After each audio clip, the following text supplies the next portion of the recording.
श्याम सुंदर साथ छत्रशाल महाबली करियो बलि बलि प्रभु प्राणात दर्शन अध्याय नंबर 103 नास्तिक एवं आस्तिक। पिछले कुछ एपिसोड्स हम ये देख रहे हैं परमात्मा सृष्टि नियंता पालन पोषण करता एवं प्रलयकारी है। नास्तिक और आस्तिक दो विचारधाराएं हजारों साल से समग्र ब्रह्मांड में चल रही है। नास्तिक कहते हैं पृथ्वी में या तो समग्र ब्रह्मांड में जो कुछ भी चीज बनी है वो स्वयं बनी है, उसको बनाने वाला कोई कर्ता नहीं, मतलब कोई चेतन तत्व है ही नहीं, इसलिए ईश्वर या परमात्मा नहीं।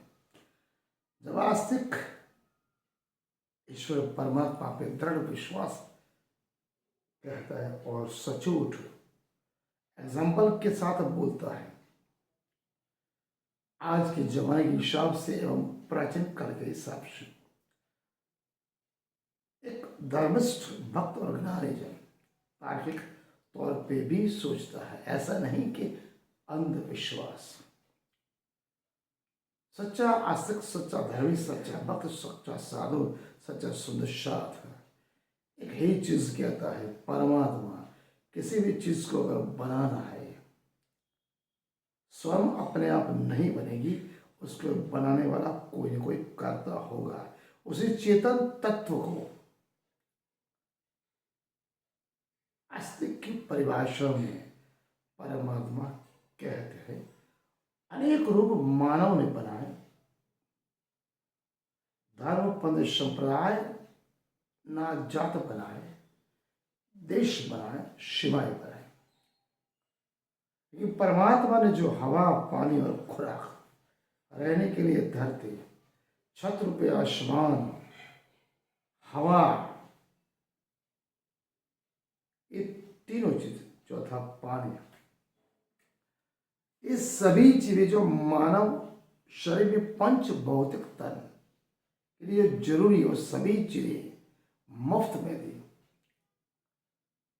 मनुष्य के हृदय में हजारों कोशिकाएं हैं, हजारों अंग अवयव है, स्वयं अपने आप नहीं चलते। रात को अगर मनुष्य सो जाता है, समझ लो उसकी आधी मृत्यु होती है, हाफ डेड होता है। जब तक कोई कर्ता नहीं चाहेगा, उसी चेतन तत्व को हम परमात्मा कहते हैं, तब तक आप सुबह उठ नहीं सकते, आपकी कोई हस्ती नहीं। अगर रात को आपकी मृत्यु हो गई, उसी डेड बॉडी को, जड़ शरीर को सुबह उठ के पत्नी, पुत्र, बहू या बाल बच्चे, जिस शरीर को दादा पोता पापा मम्मी कहते थे, 50-60 साल से बहुत दिल से लगाव से रहते थे, बोलेंगे 1-2 घंटे में इसमें से बाश मारे, गंध मारे, इसको यहाँ से हटाओ, अब ये घर में रहने के लायक नहीं। मनुष्य तो स्वार्थी है। कल के एपिसोड में हमने देखा आस्तिक एवं आस्तिक की कुछ परिभाषाएं। आज हम समग्र ब्रह्मांड में जंगल, जितने भी पेड़ पौधे वृक्ष लताएं जो उगती हैं, आस्तिक क्या कहता है, वो स्वयं अपने आप नहीं उगती। कोई न कोई वृक्ष को धरती के अंदर बीज डालने के बाद बनाने वाला, बड़ा करने वाला करता है। उसी कर्ता को हम परमात्मा, सर्वव्यापक, सर्वज्ञ और सर्वशक्तिमान कहते हैं। जिस तरह पे इस पृथ्वी पर जितने भी मकान बने, पुल बने, नदियां बसे, नहरें बने, वो आज के मानवी को मान्य है।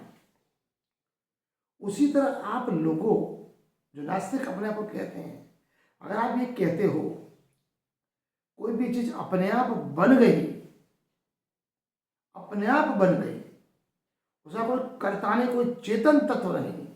उसका एक उदाहरण तो आप तो दीजिए जो आस्तिक धर्म और ज्ञानिज्म को मान्य हो। हमारी दृष्टि में संसार में कोई भी चीज अपने आप नहीं बनती, उसका आज तक कोई भी नास्तिक हमें उदाहरण दे नहीं पाए, क्योंकि सत्य सिद्धांत है कोई भी चीज अपने आप कभी भी बन सकती ही नहीं। जब वो बन सकती ही नहीं है तो उसके उदाहरण कौन देगा और सिद्ध कौन है? उदाहरण कब मिलता है? नास्तिक के पक्ष में बिना उदाहरण कोई पक्ष सिद्ध नहीं हो सकता। इसीलिए नास्तिक की परिभाषा में, नास्तिक लोगों के लिए वो उदाहरण के अभाव में नास्तिक जो बोलते हैं ईश्वर परमात्मा नहीं है, वो उनका पक्ष सिद्ध नहीं होता। जैसे कि नास्तिक क्या कहते हैं? सूर्य, चंद्र, तारा, ग्रह, नक्षत्र, आकाशगंगा है, उसके ऊपर अगर हम गंभीरता से विचार करेंगे तो ये माने पृथ्वी जितने भी प्रकृति तत्व पदार्थ है और सब कौन क्या कहते हैं? साइंटिफिक भाषा में उसको डेड बोलते हैं या तो जड़ बोलते हैं। और प्रकृति हर छोटे कण में, छोटे छोटे कण मिलके एक चीज बने, उसका हम पृथ्वी बोलते हैं। जबकि वो परमाणु क्या है? जड़ है। परमाणु में ना कोई चेतन तत्व है ना उसमें कोई ज्ञान है। तो ऐसा जरूरी थोड़ा कि परमाणु परस्पर एक साथ मिल गए और पृथ्वी बन गई, ऐसा कतई संभव नहीं। उसके लिए हम आपको चार पक्ष के तौर पर, चार एग्जाम्पल के तौर पर चार उदाहरण ऐसे देंगे जिससे साबित हो सकता है कि परमात्मा ईश्वर है। पहला, अगर परस्पर एक छोटे छोटे कण परमाणु इकट्ठ हुए, पृथ्वी बन भी गई, जो जड़ पदार्थ का स्वभाव है, तो कहने का तात्पर्य अगर एक बार वो इकट्ठे हो गए तो उस पदार्थों ने पृथ्वी पर एक स्वरूप धारण कर लिया। लेकिन जब तक उनको अलग नहीं करेंगे, अर्थात उसका प्रलय नहीं होगा, तब तक वो एक ही चीज बनी रहेगी, उसका कभी नाश होने वाला नहीं। कहने का तात्पर्य हर एक समय में दो अलग अलग पदार्थ का इकट्ठा होना, अलग अलग होना, वो दोनों विरुद्ध भाव दिखाते हैं। नंबर 2, सभी परमाणु अगर अलग अलग है, सभी का भाव अलग अलग है, तो पृथ्वी जैसा एक स्वरूप धारण कर लिया,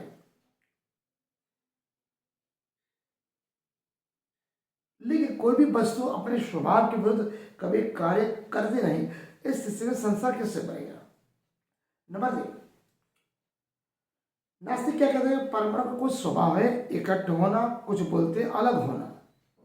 अगर जो पदार्थ इकट्ठे हो गए उसमें अगर अधिक मात्रा में है तो उनका पावर भी ज्यादा रहे, और जिस पदार्थ का में अधिकता होगी उसके संसार बनेगा नहीं, क्योंकि जो परमाणु अधिक मात्रा में होगी उसकी शक्ति अधिक होगी, वो अपने स्वभाव के अनुसार वो कार्य बनेगा। क्योंकि जो स्वभाव इकट्ठा है वो इकट्ठा ही होगा, जिसका अलग होगा अलग होगा, दोनों एक दूसरे के साथ काम कर सकते हैं नहीं। नंबर 4, इकट्ठे होना या अलग अलग होना, दोनों परमाणु सरखी मात्रा में फिर भी उस अवस्था में संसार नहीं बना है, क्योंकि दोनों एक ही मात्रा में, 50% परमाणु इकट्ठे होने का स्वभाव, 50% अलग होने का स्वभाव। इसी अवस्था में क्या दोनों के बीच में संघर्ष रहेगा, तो स्वाभाविक ही वहां संसार बनेगा ही नहीं। अब इन सब परिस्थितियों में एक भी चारों पक्ष में आपने साथ रखे, उसमें संसार बिगड़ना या बनना, बनना मतलब उत्पत्ति, बिगड़ना मतलब नाश, वो कहीं भी नास्तिक इंसान उसको सिद्ध नहीं कर पाता। संसार में हर एक चीज जो प्रत्यक्ष दिखती है उस प्रमाणों से उपलब्ध है, तो कहने का तात्पर्य और संचालित ऑटोमेटिक हुई, जैसे बैठे कि ऑटोमेटिक मशीन। अब प्रकृति में हर एक परमाणु अपने आप अगर बन रहा है और बिगड़ रहा है, वो निरंतर चल रहा है, तो कहने का तात्पर्य कोई कोई चेतन तत्व, कोई कोई करता है। कहने का तात्पर्य संसार में स्वयं संचालित अगर कोई भी चीज बनानी है तो बनाने वाला कोई करता है, चलाने वाले भी कौन होगा? करता होगा। कहने का तात्पर्य बिना कर्ता, बिना चेतन तत्व कोई भी वस्तु या स्वयं जो वस्तु बन सकती नहीं। इसे सिद्धांत से हम ये साबित कर सकते हैं वो चेतन तत्व ही होगा जिसे हम कर्ता कहते हैं। उसी चेतन तत्व को हम धर्म और अध्यात्म एवं दर्शन में परमात्मा कहते हैं। आज आस्तिक नास्तिक की परिभाषा में 4 उदाहरण से तौर पर हमने आपको समझाने का प्रयत्न किया। संसार अपने आप बनता नहीं, अपने आप मिटता नहीं, अपने आप चलता नहीं। ब्रह्मांड की हर एक चीज, सूर्य, चंद्र, तारा, पृथ्वी, आकाश, गंगा, ग्रह, नक्षत्र, पेड़ पौधे, नदी नाले, समुद्र, झरने, तालाब एवं मानव मात्र, प्राणी मात्र, पक्षी मात्र, कहीं भी जमीन में रहो, स्थल में रहो या नभ में या पानी में रहो, सभी का नियंता एक ही है परमात्मा, जिसके नाम हमने बांटे, मूर्तियां अलग अलग बनाई, धर्म पंथ संप्रदाय हमने बांटे। परमात्मा ने कोई भी चीज संसार में किसी को अलग नहीं, सभी को एक शरीर की हवा, एक ही हवा, एक ही धरती, एक ही आकाश, एक तरह का पानी है। सब पर खुले छोट पे दौड़ दे, आप कहीं भी जा सकते हो। सीमाएं हमने बांधी, परमात्मा ने कभी। परमात्मा केवल प्रेम का बुक है, इसलिए निधन शब्द का क्या कहता है? प्रेम ही परमात्मा, परमात्मा ही प्रेम। जो बनाने वाला और मिटाने वाला है वही परमात्मा होता है, अन्य कोई हो सकता नहीं। आज का अध्याय हम आपको यहाँ पूर्ण करते हैं। अगर आप सुने और चुने भी, अन्य को भेजें। कमेंट में हम आपकी प्रतिष्ठा कर रहे हैं, अगर त्रुटि है तो बताना कोशिश करें। प्रणाम, सुदर्शन।